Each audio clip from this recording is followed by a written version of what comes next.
Stock market में हर एक trader breakout strategy से पैसा कमाना चाहता है, लेकिन कई बार फेक ब्रेकआउट का भी शिकार हो जाता है। आज की कहानी है रोहन की, जो इसी गलती से सीख कर एक प्रॉफिटेबल ट्रेडर बना। अगर आप भी फॉल्स ब्रेकआउट से शिकार होते हैं और इससे बचना चाहते हैं, तो यह कहानी पूरी तरह से आपके लिए है। रोहन को ट्रेडिंग की जबरदस्त एक्साइटमेंट थी। उसने ब्रेकआउट स्ट्रेटजी सीखा कहीं से और सोचा मन में, अब तो पैसा ही पैसा होगा। उसने पहला ट्रेड प्लान किया। उसने देखा प्राइस अपने रेजिस्टेंस को तोड़ रहा है। उसे लगा कि स्ट्रॉन्ग बुलिश ब्रेकआउट हुआ है और उसने बाई किया, और कुछ ही समय में प्राइस नीचे गिर गया। वो एकदम शॉक्ड हो गया और मन ही मन सोचा कि अरे ये क्या हो गया। वो समझ ही नहीं पाया कि गलती क्या हो गई, लेकिन असल में यह फेक ब्रेकआउट था और वो उसका शिकार हो चुका था।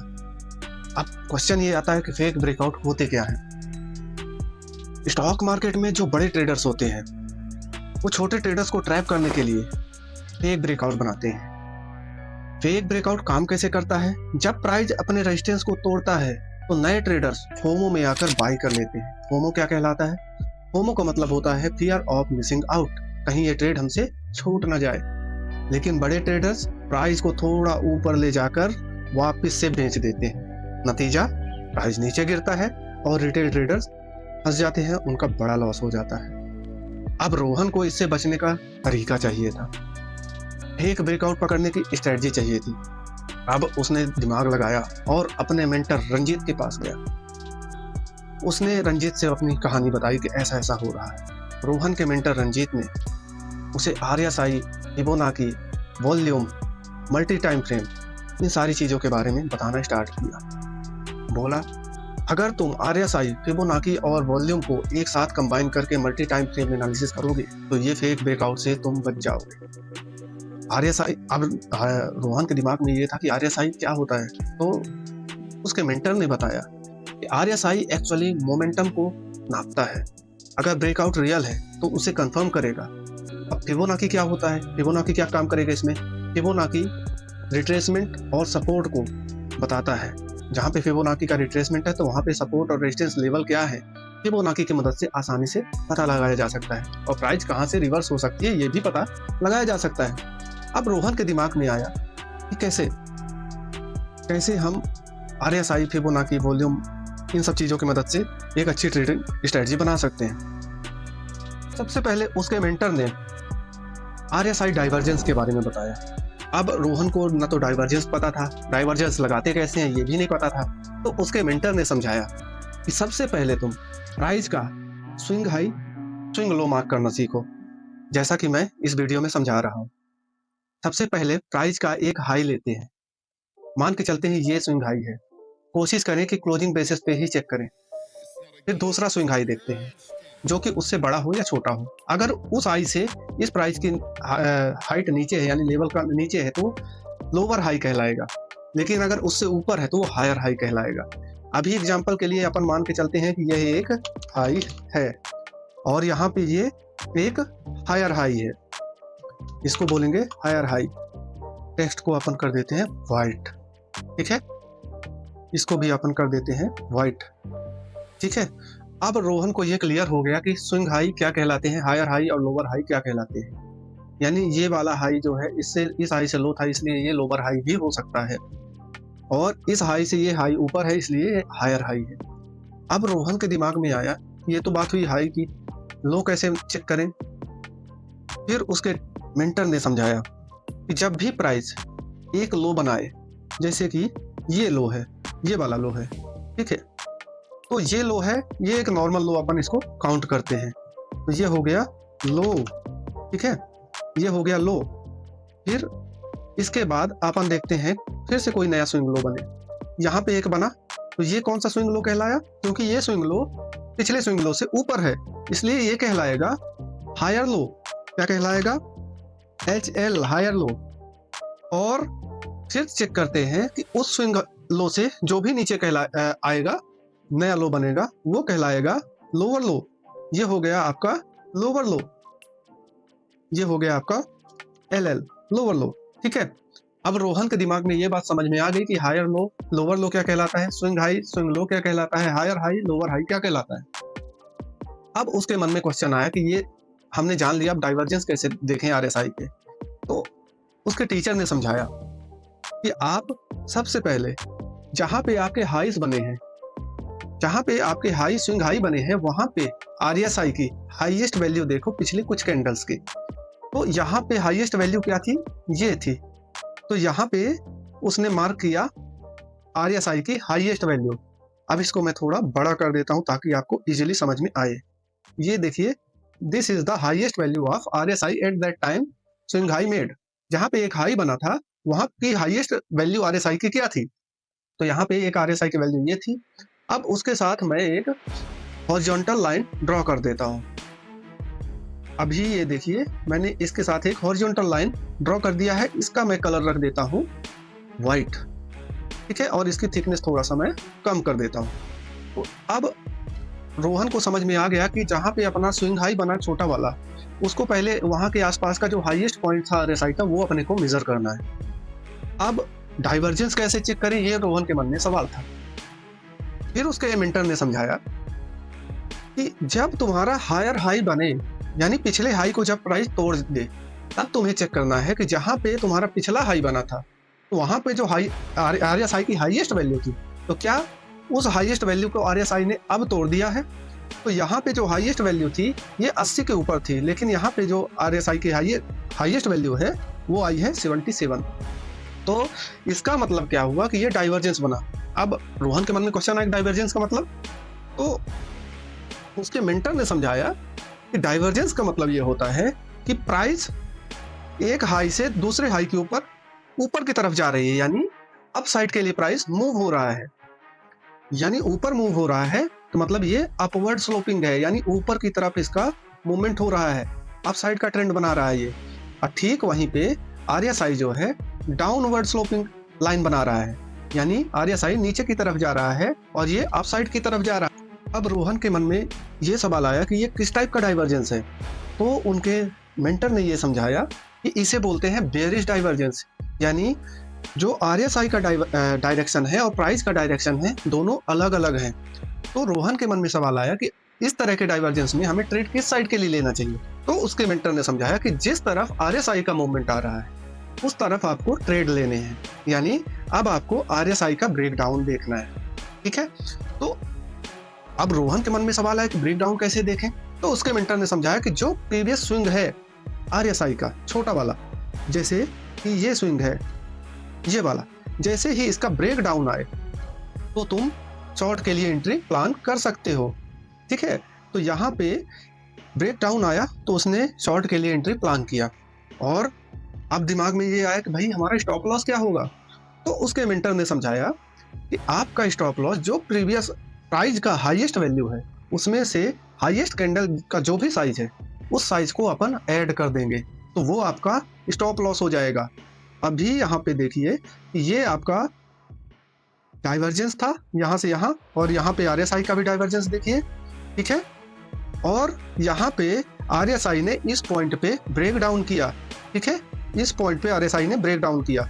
तो यहाँ पे जब आरएसआई ने ब्रेक डाउन किया तो आपका स्टॉप लॉस क्या होगा, जो भी आपकी जब एंट्री तो क्लियर हो गई कि जहाँ पे ये ब्रेक डाउन हुआ इसका लो ब्रेक होते ही अपने को एंट्री करनी है, यानी यहाँ पे जो लोवेस्ट वैल्यू है ये ब्रेक होते ही, मैं यहाँ पे एक लाइन लगा देता हूँ आपको समझ में आ जाएगा, ये वैल्यू ब्रेक होते ही आपको एंट्री करनी है शॉर्ट की।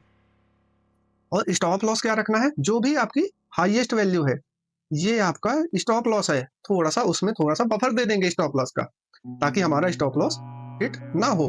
अब देखिए, अब रोहन के मन में सवाल आता है कि हमारा टारगेट क्या होगा। तो देखिए, टारगेट के लिए बहुत सारी चीजें हैं। पहला तो टारगेट जहां से प्राइस ये आया है, जो नियरेस्ट स्विंग लो है ये दिख रहा है मेरे को, ठीक है, पहला तो ये टारगेट हो सकता है।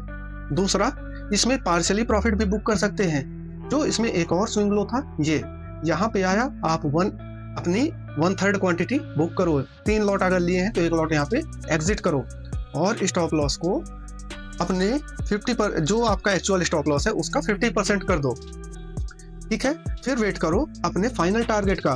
फाइनल टारगेट क्या होगा, जहां से ये प्राइस बहुत तेजी से आया है, तो ये रहा आपका फाइनल टारगेट। पहले लॉट में रोहन ने 1:1.5 के आसपास प्रॉफिट गेन किया, लगभग 76 पॉइंट का स्टॉप लॉस था, और इसने यहाँ पे 84 पॉइंट का प्रॉफिट किया। और बाकी के 2 लॉट में उसने यहाँ तक वेट किया और पूरा प्रॉफिट हजम किया। आप देख सकते हैं, ये देखिए 276 पॉइंट रोहन को मिल गए। अब रोहन के मन में सवाल आया कि ये तो हो गया बेरिश डाइवर्जेंस, अब बुलिश डाइवर्जेंस कैसे देखें? तो उसके टीचर ने समझा, उन्होंने कहा कि देखो रोहन, मैंने तुम्हें अभी तक बेरिश डाइवर्जेंस समझाया है, अब समझाता हूँ बुलिश डाइवर्जेंस। यहाँ पे पहले हमें एक लो मार्क करना होता है, जैसा कि इस वीडियो में आप देख रहे हैं। तो यहाँ पे एक लो है, इसे बोलेंगे अपन लो। ये हुआ आपका लो पॉइंट। अब देखते हैं कि प्राइस इसके नीचे क्लोजिंग दे। तो यहाँ पे इसके नीचे प्राइस ने यहाँ पे क्लोजिंग दे दिया है। ठीक वहीं पे देखेंगे कि यहाँ पे जो भी RSI का लोवेस्ट पॉइंट था, क्या उसके नीचे RSI क्लोज दिया है? अगर दिया है तो ये इनवैलिड हो जाएगा।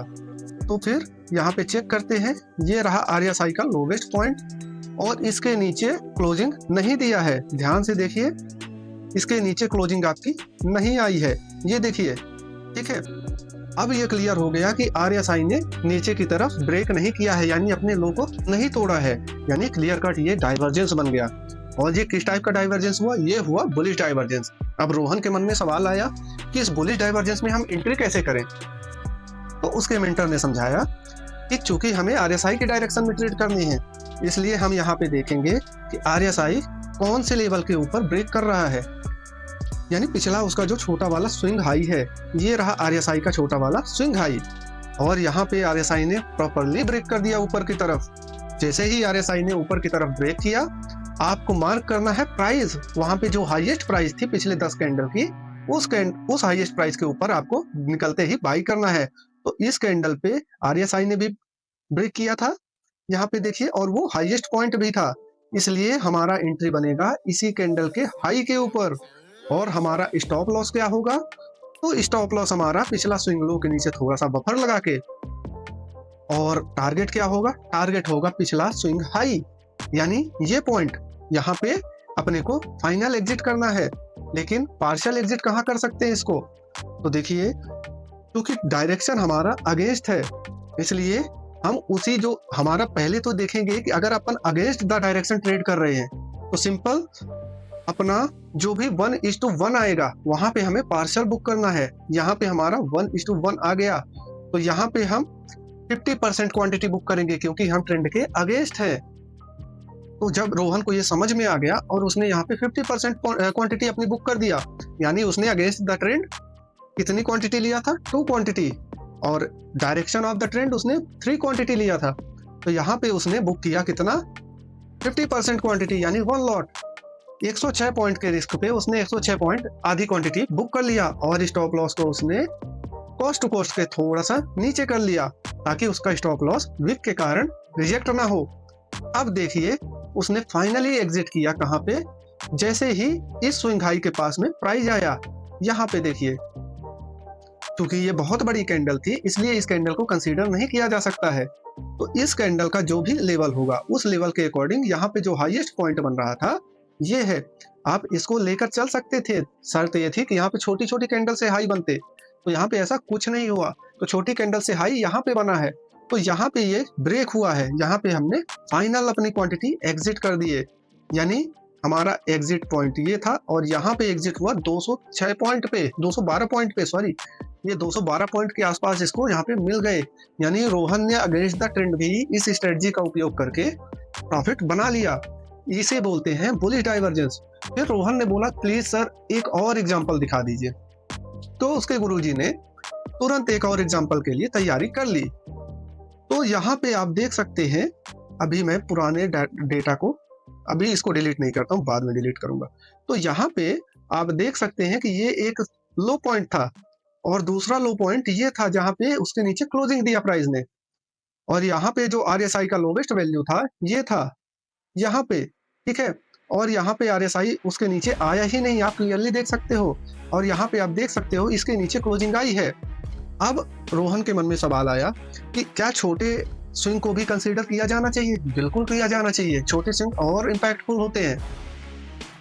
तो अब यहाँ पे एंट्री कैसे करें? तरीका वही है जो हमने पहले समझाया, कि जैसे ही RSI अब अपने पिछले छोटे स्विंग को क्रॉस करे, यहाँ पे इसने क्रॉस किया, और यहाँ पे जो हाईएस्ट वैल्यू थी, देखिए ये उसका पिछला स्विंग लेवल था RSI का यहाँ पे, और यहाँ पे इसने क्लोज दिया यानी इस कैंडल पे।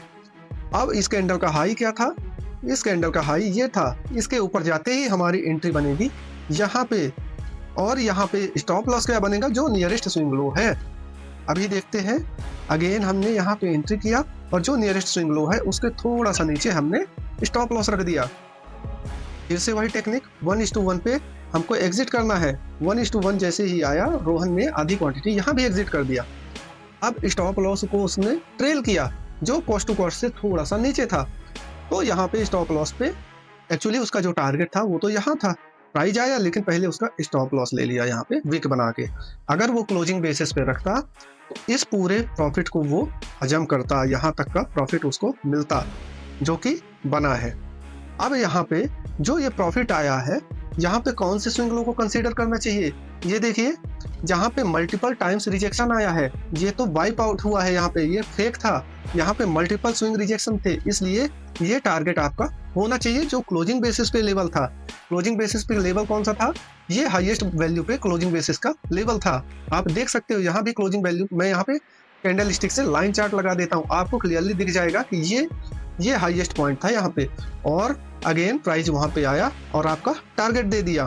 तो यहाँ पे दो चीजें कर सकते हो आप, क्लोजिंग बेसिस पे अगर आपको स्टॉप लॉस रखना है तो कुछ बफर नीचे रख दो इतना कि वहां तक जाए, तो फिर आप निकाल ही दो उसको, पूरा वहां नीचे जाने का वेट ना करो। फिर भी अगर ये एज्यूम करते हैं कि आपके स्टॉप लॉस पे प्राइस आ गया तो आपने 50% क्वांटिटी पे आधा बुक ही कर लिया है, यानी आप फिर भी कॉस्ट आपका जीरो लॉस पे आप बाहर निकले हो, ब्रेक इवन पे। लेकिन अगर आप यहाँ पे सस्टेन कर गए तो ये आपको कितने पॉइंट दिया, 339 पॉइंट्स। रोहन बहुत खुश हुआ, अब उसके खुशी का ठिकाना नहीं था। अब वो ट्रेड करने के लिए जा ही रहा था, तभी उसके मेंटर ने समझाया कि रुको रोहन, अभी थोड़ा सा वेट करो, मैंने तुमको 3 चीजें बोली थी, ये तो सिर्फ अभी तुमने RSI देखा तब इतना एक्साइटमेंट में आ गए हो, अभी अपन इसमें वॉल्यूम देखेंगे। रोहन शॉक्ड हो गया कि इसमें भी अभी अपन कुछ और ऐड करेंगे क्या। तो आइए वो स्ट्रेटजी को डीपली समझते हैं। उसके मेंटर ने समझाया कि अगर वहां पे RSI के थ्रू ब्रेकआउट हो रहा है, ठीक है, ब्रेकआउट और फेकआउट कैसे पहचानेंगे, इसमें देखिए अगर प्राइस नीचे क्लोज हो रही है, इसके नीचे देखिए ऐसा लगा कि यहाँ पे ब्रेकआउट हो रहा है लेकिन RSI ऊपर जा रहा था, इसलिए हमें यहाँ पे अवॉइड करना है। और साथ में ही यहाँ पे देखना है, यहाँ पे जो भी हाईएस्ट वॉल्यूम बना था पिछले 5-10 कैंडल में, क्या वो यहाँ इस लो के बाद से कोई इतना वॉल्यूम बना है कि इसका लो तोड़ने के लायक वॉल्यूम है। तो उसके समझ में आ गया कि अच्छा ये फेक आउट का कंफर्मेशन वॉल्यूम से भी मिल रहा है, RSI से भी मिल रहा है। तो हमेशा ब्रेकआउट के पीछे नहीं भागना चाहिए। अगर ब्रेकआउट जेन्युइन है तो वहां पे आपको वॉल्यूम बढ़ता हुआ दिखेगा और कांस्टेंट होगा, लेकिन अगर फेक है तो वहां पे वॉल्यूम आपको कम दिखेगा। ठीक वहीं पे RSI आपका ब्रेक कर रहा होगा और वॉल्यूम भी ब्रेक कर रहा होगा अपने पिछले वॉल्यूम्स को। तो इस तरह मल्टीपल 2 टाइप्स ऑफ कंफर्मेशन आपको मिल गई। अब तीसरा लॉजिक उन्होंने, उसके गुरुजी ने समझाया कि यहाँ पे आप फिबोनाची भी देख सकते हो। फिबोनाची क्या होता है वो समझाते हैं यहाँ पे। फिबोनाची एक रिट्रेसमेंट टूल है जिसको अपन बहुत सारे चीजों का सपोर्ट और रेजिस्टेंस मेजर करने के लिए यूज कर सकते हैं। तो आइए फिबोनाची के बारे में यहाँ पे समझते हैं। तो यहाँ पे फिबोनाची कैसे काम कर सकता है, फिबोनाची यहाँ पे रिवर्सल प्लान करने के लिए देख सकते हैं अपन। फिबोनाची को हमेशा डायरेक्शनल देखा जाता है, नॉन डायरेक्शनल नहीं, जो ट्रेंड चल रहा हो मार्केट का। जैसे मार्केट यहाँ पे डाउन ट्रेंड में है, इसलिए ऊपर से नीचे के लिए फिबोनाची लगाया जाएगा। अभी मैं यहाँ पे आपको फिबोनाची लगा के दिखाता हूँ। ये देखिए यहाँ पे फिबोनाची लगा दिया। अब फिबोनाची में इंपॉर्टेंट लेवल कौन से होते हैं, फिबोनाची में इंपॉर्टेंट लेवल होते हैं आपके 38.2, 23.6 नहीं होता है, 78.6 नहीं होता है। मेन 3 लेवल्स होते हैं जिनको आपको ध्यान में रखना चाहिए, और सबसे इंपॉर्टेंट लेवल होता है 0.5 से 0.6 का लेवल, इसे गोल्डन रेशियो भी बोला जाता है। तो यहाँ पे आप देख सकते हैं कि यहाँ पे RSI और फिबोनाची और वॉल्यूम का उपयोग करके अपन एक बेहतर स्ट्रेटजी बना सकते हैं। गुरुजी ने उसके फिबोनाची लगाना भी सिखा दिया उसको। अब रोहन ने चेक किया कि जब भी ब्रेकआउट हो रहा हो तो वहां पे फिबोनाची भी चेक करते हैं, अगर रिवर्सल वाला ब्रेकआउट है तो। अगर डायरेक्शनल ब्रेकआउट हो रहा है तो वहां पे अपन RSI और वॉल्यूम से कंफर्मेशन ले सकते हैं। यानी अगर लो ब्रेक हो रहा है तो आरएसआई को भी अपने पिछले स्विंग लो को ब्रेक करना होगा और साथ में वॉल्यूम भी कांस्टेंट इंक्रीज होना चाहिए वहां पे। ठीक इसी प्रकार अगर हाई ब्रेक हो रहे हैं तो उस टाइम पे जो हाईएस्ट वैल्यू थी आरएसआई की, तो वो भी आरएसआई को ब्रेक करना होगा, साथ ही वॉल्यूम को भी अपने पिछले लेवल्स को ब्रेक करना होगा। इस तरह आप वॉल्यूम की, आरएसआई की और फिबोनाची के साथ कंफर्मेशन ले सकते हैं। अभी जैसे देखिए, यहाँ से यहाँ का फिबोनाची हमने लगाया और ठीक प्राइस यहाँ से ही रिवर्स हो गया था। ठीक है, अगर हमारी एंट्री यहाँ आसपास कहीं होती तो हम यहाँ पे एंट्री प्लान नहीं करते, क्योंकि ये एक रिवर्सल पॉइंट भी है। तो ये चीज आपको समझ में आ गई होगी कि जहाँ पे 0.5 0.6 का लेवल है तो वहां पे ब्रेकआउट की रिवर्सल एंट्री प्लान ना करते हुए वही रिवर्सल के लिए आरएसआई के साथ या वॉल्यूम के साथ डाइवर्जेंस के साथ कोई सिग्नल मिले तो हमें रिवर्सल के लिए प्लान करना चाहिए, ना कि ब्रेकआउट के लिए। यही आपको स्मार्ट मनी ट्रैप से बचा सकता है, इसी फॉल्स ब्रेकआउट से इसी तरह आप बच सकते हो। तो मैंने आज आपको रोहन की कहानी सुनाते हुए वो सारी चीजें समझा दी हैं जो कि वॉल्यूम यूज करके, आरएसआई के डाइवर्जेंस यूज करके और फिबोनाची का यूज करके प्रॉपरली वॉल्यूम और मतलब प्रॉपरली ब्रेकआउट या फॉल्स ब्रेकआउट को कैसे मेजर करते हैं, ये आप समझ गए होंगे। उम्मीद करता हूँ ये वीडियो आपको इन्फॉर्मेटिव लगी होगी। अगर आपको ये मेरी स्टोरी अच्छी लगी है, स्टोरी टेलिंग समझ में आया है और आपको काम की बातें मिली है, तो आपसे रिक्वेस्ट है मेरी, प्लीज मेरे चैनल को सब्सक्राइब करें और अगले आने वाले वीडियोस के लिए बेल आइकन को दबाएं। और आपके मन में जो भी कमेंट है और जो भी टॉपिक चाहते हैं अगले वीडियो के लिए, तो प्लीज कमेंट बॉक्स में बताइए और हमारा वीडियो कैसा लगा आपको वो भी बताइए। आपका इस वीडियो देखने के लिए दिल से धन्यवाद।